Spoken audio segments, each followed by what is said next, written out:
Assalamualaikum warahmatullahi wabarakatuh. Alhamdulillahil mushtaka wa bikal musta'an wa alaika tuklan wa la hawla wa la quwwata illa billahil aliyyil azim. Ashhadu an la ilaha illallah wahdahu la sharika lah wa ashhadu anna sayyidana Muhammadan abduhu wa rasuluh. Allahumma salli wa sallim ala sayyidina Muhammad wa ala alihi wa sahbihi wa barik wa sallim, amma ba'. Yang berusaha pengurusi majlis, pengurusi masjid, saf kepimpinannya, ashabul fadilah, tutu imam, tutu guru, para alim ulama, orang-orang besar kawasan ini, muslimin, muslimat, hadirin, hadirat yang dirahmati Allah. Alhamdulillah, kita rafakkan setinggi syukur pada Allah.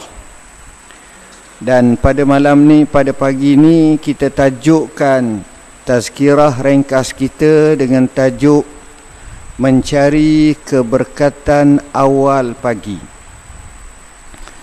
Allah susung atur kehidupan orang Islam bermula dengan ibadat. Dengan sebab itu, apabila kita menelusuri sejarah hidup Rasulullah sallallahu alaihi wasallam, pertama sekali Rasulullah tidak pernah tinggalkan solat malam. Kanu qalilan minal laili ma yahja'un wa bil ashari hum yastaghfirun. Sedikit sahaja golongan sahabah dan juga golongan pilihan Allah ini tidur waktu malam. Bila mana fajar hampir menyinsin, mulut mereka selalu menyebut Astaghfirullahalazim, Astaghfirullahalazim, sehingga membawa kepada sembahyang subuh. Allah Subhanahu wa taala menyebut kepada Rasulullah sallallahu alaihi wasallam dengan arahan, "Wa minal laili fatahajjad bihi nafilatan lak, asa an yab'atsaka rabbuka maqaman mahmuda." Daripada sebahagian malam, hai Muhammad, bangkitlah kamu dalam melaksanakan salat tahajud. Mudah-mudahan Tuhanmu akan bangkitkan kamu pada kedudukan yang terpuji. Makanya Rasulullah sallallahu alaihi wasallam dalam banyak riwayat, termasuk riwayat Al-Bukhari rahimahullah, jelas menunjukkan amat prihatin dan cakna jaga salat malam. Mengakhiri salatnya dengan salat witir, dan selepas daripada itu biasanya Rasulullah sallallahu alaihi wasallam menyebut kalimah subuhun qudusun rabbul malaikati warruh, sehingga beberapa kali. Rasulullah sallallahu alaihi wasallam adalah orang yang menantikan salat subuh. Dia adalah golongan yang menantikan salat subuh.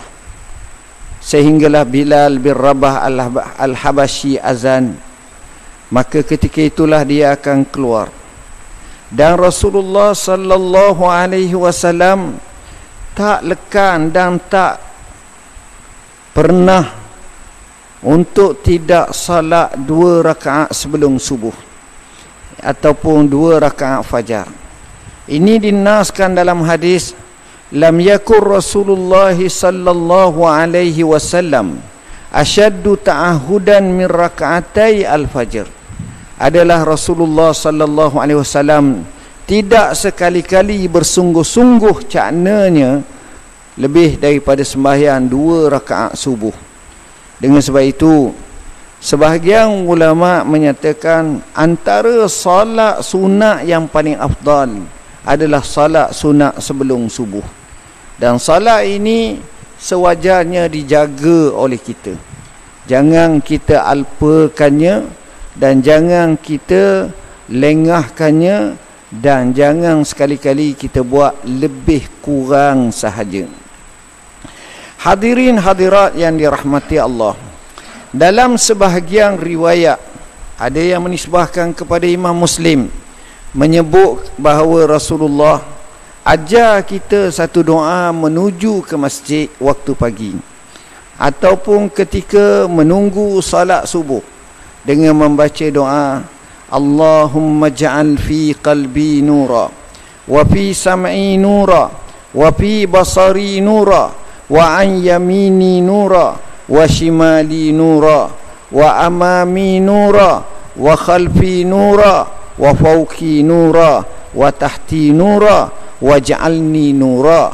Satu riwayat wa atini nura, dan satu riwayat wa azimni nura atau kamakan. Ya Allah, jadikanlah hatiku bercahaya, mata dan pendengaranku bercahaya, kiri, kanan, belakang, depan, atas, bawahku bercahaya. Kurniakanlah kepadaku cahaya, jadikanlah aku bercahaya, dan besarlah cahayaku. Awal-awal pagi minta cahaya. Cahaya di sini ditafsirkan oleh sebahagian ulama dan syurrahul hadis dengan makna taufik dan hidayah Allah, dengan makna ketaatan, dengan makna ketakwaan, dengan makna keikhlasan, dengan makna segala tindakannya itu mendapat mardatillah, keredaan Allah. Awal-awal pagi sahaja lagi kita dapat macam itu. Bukan sekadar itu, apabila kita menyertakan salat subuh, kita membelah kegelapan malam, kita berhak mendapat hadis Nabi sallallahu alaihi wasallam, Bashiri al-masyaina bizulami bin nuri tam yaumal qiyamah atau kama qala. Beri berita gembiralah kepada orang yang jalan malam, membelah kegelapan malam untuk menuju ke masjid dengan cahaya yang sempurna di hari akhirat kelak. Bahkan dia berhak mendapat dan meraih hadis Nabi sallallahu alaihi wasallam, iza ra'aitumur rajula ya'tadu ilal masjidi fashhadu lahu bil iman. Kalau kamu tengok seorang tu beradak datang ke masjid, adak ni makna banyak kali, mung saksilah semua bahawa orang ni ada iman.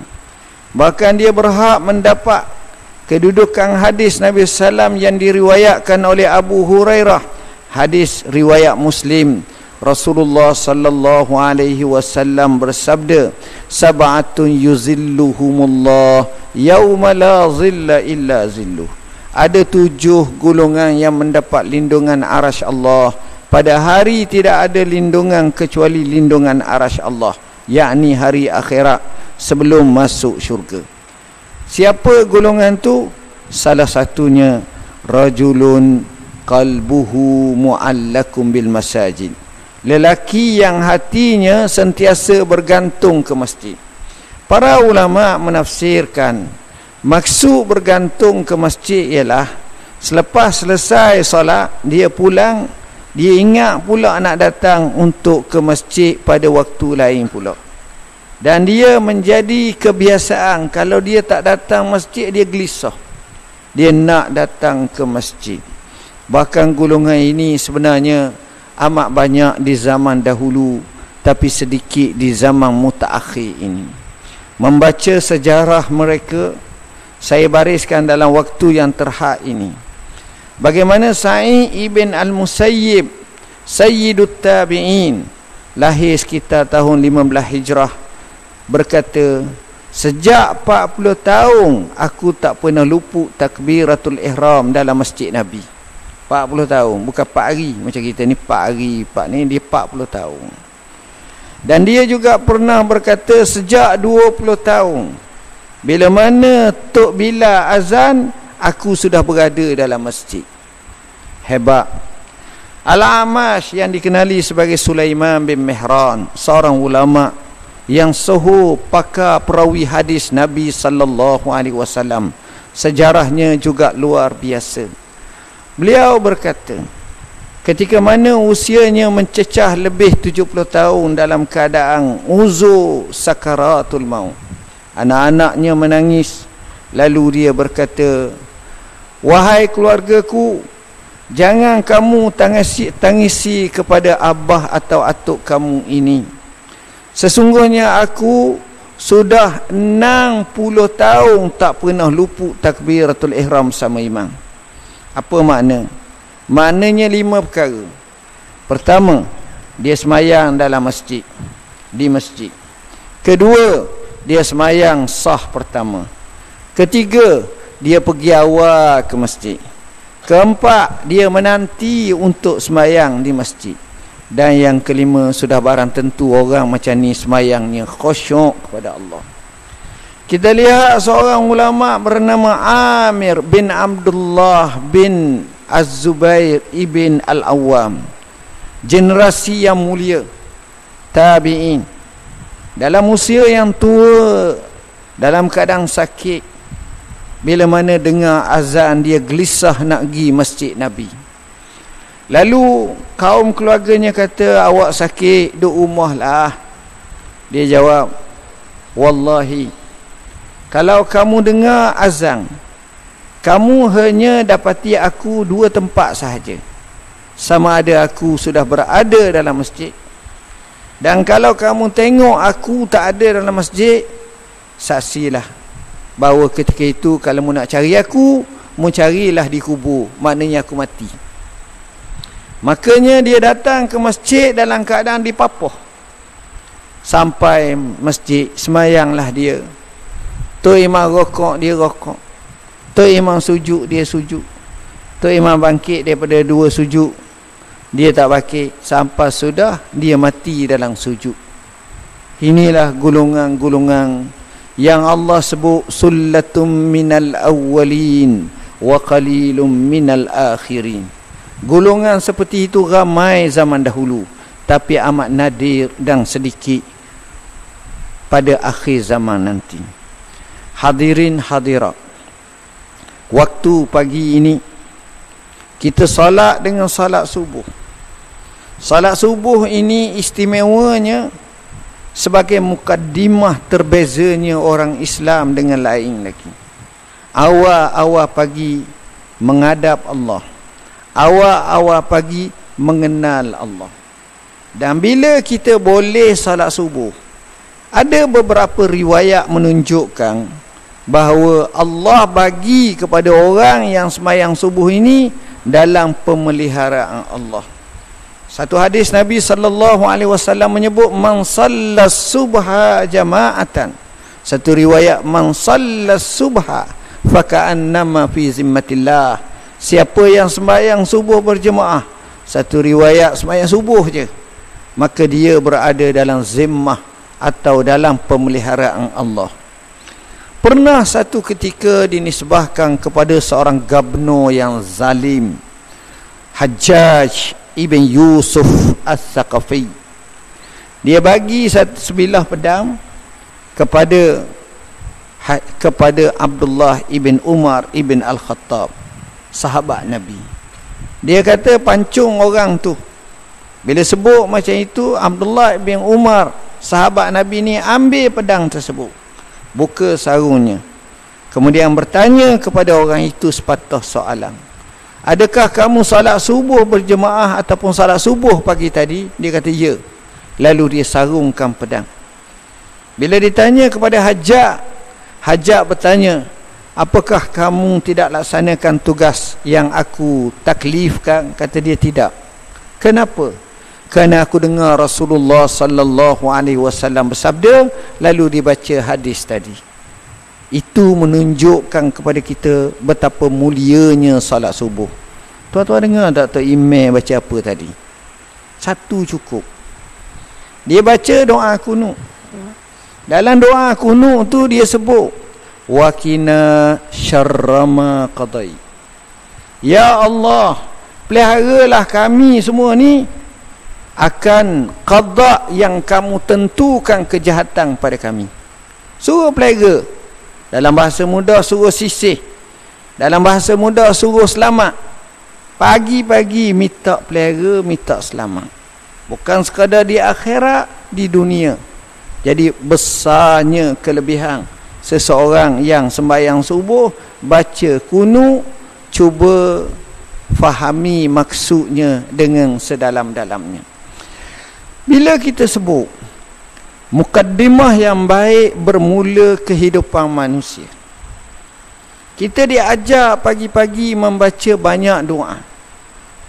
Antara doa yang paling masyhur Nabi ajar kita, dalam riwayat Ummu Salamah, Rasulullah SAW ni, sebagaimana yang disebut oleh Ibnu Abi Syaibah dalam kitabnya Al-Musannaf dan lain lagi, menyatakan Rasulullah SAW bila semayang subuh, selepas daripada baca tahiyat, dia akan baca satu doa. Allahumma inni as'aluka ilman nafi'a wa rizqan tayyiba wa amalan mutaqabbala. Ya Allah, ya Tuhanku, aku mohon kepadamu supaya kamu kurniakan kepadaku ilmu yang bermanfaat, rizki yang baik, dan amalan yang diterima. Kaji punya kaji, tuan-tuan. Dalam hidup kita ni, kalau dapat tiga ni, dunia ana yang punya. Pertama, ilmu bermanfaat. Sebab Allah suruh kita cari dan tuntut ilmu bermanfaat. Salullaha ilman nafi'a. Kamu carilah, mintalah dengan Allah ilmu yang bermanfaat. Saat yang sama, Nabi suruh kita doa supaya berlindung daripada ilmu yang tak memberi manfaat. Sabda Nabi, ta'awwazu billah min ilmin la yanfa'. Berlindunglah kamu dengan Allah daripada ilmu yang tidak memberi manfaat. Dan kita diajar doa pagi-pagi, Allahumma inni a'udzubika min ilmin la yanfa', wa min qalbin la yakhsha', wa min nafsin la tashba', wa min ainin la tadma', wa min haula'il arba'. Satu riwayat, wa min da'watin la yustajabu laha. Mafhumnya, ya Allah, aku minta berlindung denganmu daripada ilmu yang tak memberi manfaat, hati yang tak khusyuk. Begitu juga minta berlindung daripada nafsu yang tak pernah kenyang. Begitu juga daripada doa yang tidak mustajab, atau daripada 4 perkara ini. Semuanya kita minta dengan Allah Subhanahu wa ta'ala. Pagi-pagi, tuan-tuan, kita diajar untuk mengikrarkan keimanan kita. Sebab itu disunatkan kita baca pagi-pagi, raditu billahi rabba wa bil islami dina wa bi Muhammadin nabiyyan wa rasula. Aku redha Allah sebagai Tuhanku, Islam sebagai agamaku, Nabi Muhammad sallallahu alaihi wasallam sebagai nabiku dan rasulku. Pagi-pagi kita diajar seperti itu. Perkara yang saya nak sebutnya ialah, sudah barang tentu orang macam ini dia telah memperolehi keberkatan waktu awal pagi. Rasulullah menyebut, Allahumma barik li ummati fi bukuriha. Ya Allah, berkatlah bagi umatku pada awal pagi. Sebab itu dalam Islam, dia beza dengan barat. Dia beza dengan cara yang lain. Bahkan cara yang lain, nak maju, nak baik, dia ikut Islam. Apa dia?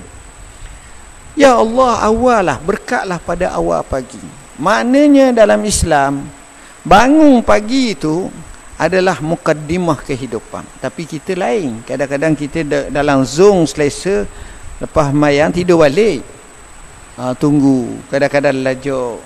Ialah mungkin kerana malam banyak sangat tu. Ialah tengok faktor umur lah.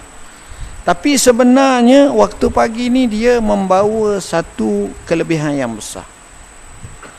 Membaca sejarah orang-orang yang berjaya dalam semua bidang. Sama ada bidang perniagaan, sama ada bidang pentadbiran, bidang pengurusan, sama ada hatta bidang-bidang yang lain. Orang itu dia akan memanfaatkan semaksimum mungkin pada waktu pagi. Kita tengok pelik, ada yang merancang pukul 4 pagi. Ada yang merancang pukul 3 pagi. Baginya waktu pagi itulah waktu kelebihan yang banyak. Ilham datang, semangat datang, curahan idea datang. Begitu juga apa yang dirancang itu sifat kemenjadiannya cukup tinggi. Sebab Nabi doa, ya Allah berkatlah bagi umatku pada waktu pagi. Baca generasi salafus salih zaman Nabi, zaman apa? Zaman Quran wahyu sedang diturunkan, Allah puji puak-puak ni.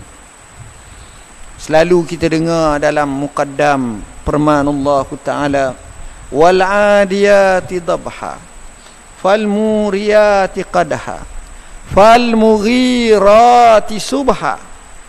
Ini cerita apa tuan-tuan? Ini cerita tentang Allah sumpah berkenaan dengan sifat-sifat kuda-kuda perang. Sifat-sifat kuda ni bukan sekadar Allah sebut tentang kuda, tapi Allah sebut tentang sifat-sifat kuda perang. Salah satunya dia gambar, kalau kita faham surah tu cukup menarik. Macam mana wal adiyati dhabha, kuda yang pergi perang lari laju ni kita dengar dhabah. Apa makna dhabah? Kalau orang tu berlari tu gitu, maknanya sungguh waktu pagi. Oh, jangan main. Bukan sekadar tu, kalau dia berjalan tu, kalau kita tengok dalam satu pemandangan ketika fajar hampir menyingsing, kuda sedang lari laju tu, kuda ni tuan-tuan, dia tak boleh macam kita, dia ada tapak kaki dia. Dia ada pakai kasut dia. Kebanyakan kuda hak jenis baka ni memang ada tapak kaki, ada kasut dia. Kasut kuda ni kalau bahasa kita rak, bahasa orang ni orang panggil ladam. Ladam, bukan ladang, ladam. Ladang tu dia pakai daripada tapak kaki besi ke apa ke, supaya kaki dia tu tak auh. Kuku dia tu tak auh, tak rosak, tak patuh. Jadi pakai. Jadi kaki yang dipakai dengan apa ni, dengan besi ni, bila berlari laju, lalu pula di padang pasir batu-batu kerikil, tuan-tuan akan tengok satu pemandangan keindahan menggambarkan kecepatan. Bila kaki ni lari laju atas batu-batu kerikil ni, dengan lajunya dia akan gesek. Bila gesek tu nampak macam percikan api, tak keluar. Yang tu kalau jalan kaki kokek tak keluar pun. Dia lari tu jadi comel. Itu tengok tangkas pagi. Dan Allah sebut dalam Quran, fal mughirati subha, mereka serang waktu subuh pagi. Kejayaan dalam Islam, kalau kita baca sejarah Nabi perang, dia ada dua taktik. Taktik yang pertama, jika sekiranya sudah keluar matahari, dia akan lanjutkan sehingga selepas asar, lepas zuhur. Kalau awal pagi, dia akan pergi perang, sebab dia nak jaga solat. Biasa zaman awal-awal dulu perang sama sedah je, sama sedah. Dia tak main macam dia tak lama, dia sekejap je, mungkin 2 jam 3 jam sah selesai. Tapi selepas daripada tu baru lama. Macam perang Yarmouk, dalam satu riwayat menyatakan 6 hari. Apa perang yang lain sampai 7 hari, hak kepung hak lain. Tapi dulu memang cepat. Baik, apa yang saya nak nyatakan itu adalah, itulah kepantasan cepat, berkah waktu pagi. Anak-anak kita belajar waktu pagi, dia hafal, cepat ingat. Keputusan-keputusan besar dibuat waktu pagi. Saya tengok ada 2 budaya. Ni pandangan orang bukan Islam lah. Pandangan orang bukan Islam. Bagi mereka nak maju, mereka bergerak awal pagi. Saya pernah terbaca pandangan seorang tokoh korporat yang pernah berjaya, Jack Ma. Dia kata masyarakat Cina ni pagi, bukan Cina sini, Cina tu lah.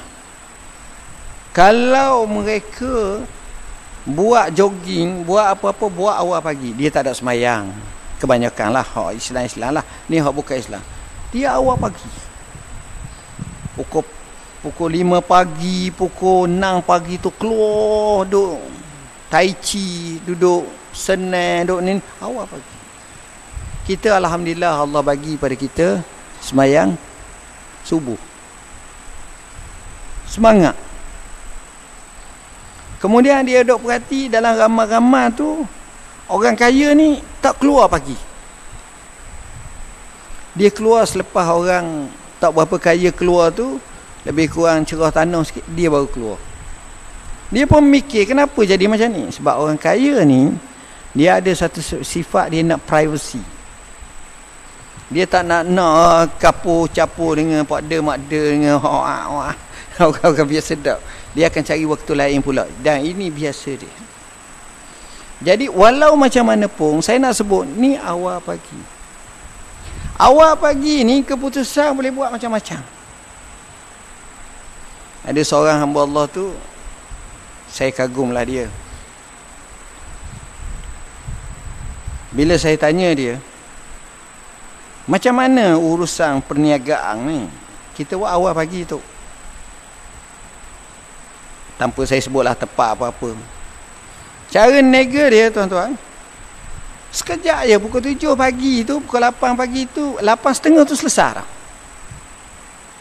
Nega dia beli saham ni. Sekali beli tak banyak, lebih kurang dalam 30 juta, 100 juta RM, bukan rupiah, RM. Beli pagi je. Pagi. Dan saya tengok depan mata saya kira saya duduk. Allah kata. Pagi. Dari sebab itulah Nabi kata, ya Allah berkatlah bagi umatku pada waktu pagi. Ambil waktu pagi. Tapi sayang, 1000 kali sayang apabila pagi kita lemahkan diri kita dan kita tak ada ni. Tak. Bacalah sejarah. Sejarah adalah sebaik-baik bukti. Dan sebenarnya waktu pagi ni dia boleh memberi banyak idea yang baik. Satu buku yang bertajuk Ta'amula Ba'dal Fajr. Renungan-renungan yang mengubah kehidupan selepas fajar. Salah satu yang saya ingat, sebab buku tu lama sangat dah baca, kisah seorang pakar nahu bahasa Arab. Seorang pakar bahasa Arab, namanya Sibawai. Sibawai ni bukan orang Arab, dia orang Parsi, kakak orang Iran lah, orang Parsi, bahasa lain pun, tapi dia belajar bahasa Arab. Dan tok guru dia bernama Al-Khalil. Al-Khalil bin Ahmad ni, bila dia belajar, selalu berkata kepada Sibawai, akhta'ta, kamu salah. Hari ni kata akhta'ta, esok kata akhta'ta, lusa kata mu salah. Nak buat ni tak betul, tak betul. Apa macam dia nak buat? Dia ambil kalimah akhta'ta tu, dia menjadikan pemangkin motivasi. Dia nak belajar sehingga tok guru dia tak akan kata lagi akhta'ta, tapi kata asabta, kamu betul. Akhirnya tuan-tuan, dia menjadi salah seorang ulama bahasa yang paling dikagumi dalam dunia bahasa Arab. Bukan orang Arab. Dengan kitabnya yang bertajuk Al-Kitab, Al-A'lam Asy-Syamantari telah syarahkan kitab dia. Allahu Akbar. Dan dia mengkaedahkan kaedah-kaedah. Oh, luar biasa. Pagi tuan-tuan. Sebab itu apa-apa benda, anak kita, keluarga kita apa, pagi. Nak bertanam, pagi. Nak meniaga, pagi. Nak apa pun bukan pagi, awal pagi. seorang Kelantan, lama dah cerita kat 10 tahun dah, 8 tahun. Dia jemput hamba ceramah. Hamba pergilah. Orangnya biasa sangat. Tapi Masya Allah, rumahnya besar.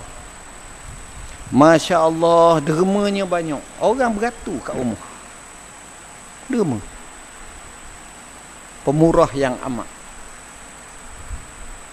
Nak ceritanya, dia cerita daripada dia zero kepada dia antara orang yang kaya.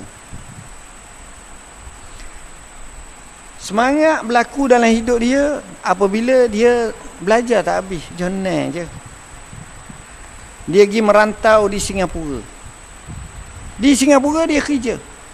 Dia kerja dengan Cina. Kerjanya tukar makan. Kerjanya kedai makan. Antara yang dia nampak displaynya adalah setiap kali sudah selesai urusan kerja pukul 10 malam sebagai contoh, adalah tak boleh balik. Melainkan kena basuh dulu. Kalau kita biar esok malah menggeletih. Basuh, cuci, kemah. Jadi pagi-pagi mari tu bersih. Dia tak mari tu Allah banyak hak ni tak selesai, hak ni tak selesai, Allah baru nak start pula. Lepas tu daripada patut pukul 8, 8.30, lepas tu jadi pukul 9, 9.30, pukul 10, lepas tu lembek pula. Malah dah pula gini-gini. Hak ni pula kata tak boleh datang, sakit perut lah, macam-macam. Cara dia. Bila dah lama train macam tu, dia berhenti, dia balik, dia berjaya dalam perniagaan dia. Jadi tuan-tuan, saya nak konsepkan awal pagi lagi. Displaynya kuat. Maknanya start dengan kebaikan. Mudah-mudahan kita berjaya. Saya rasa sekadar itulah ceramah yang dapat saya sampaikan secara ringkas. Mudah-mudahan memberi manfaat kepada kita semua. Aqul qauli hadza wa astaghfirullahal azim li wa lakum. Bismillahirrahmanirrahim. Allahumma faqihna fid din, allimna ta'wil. Allahumma ja'alna minal ladzina yastami'una qawla fayattabi'una ahsanah. Wa sallallahu ala sayyidina Muhammadin wa ala alihi wa sahbihi sallam. Walhamdulillahirabbil alamin. Wassalamu alaikum warahmatullahi wabarakatuh.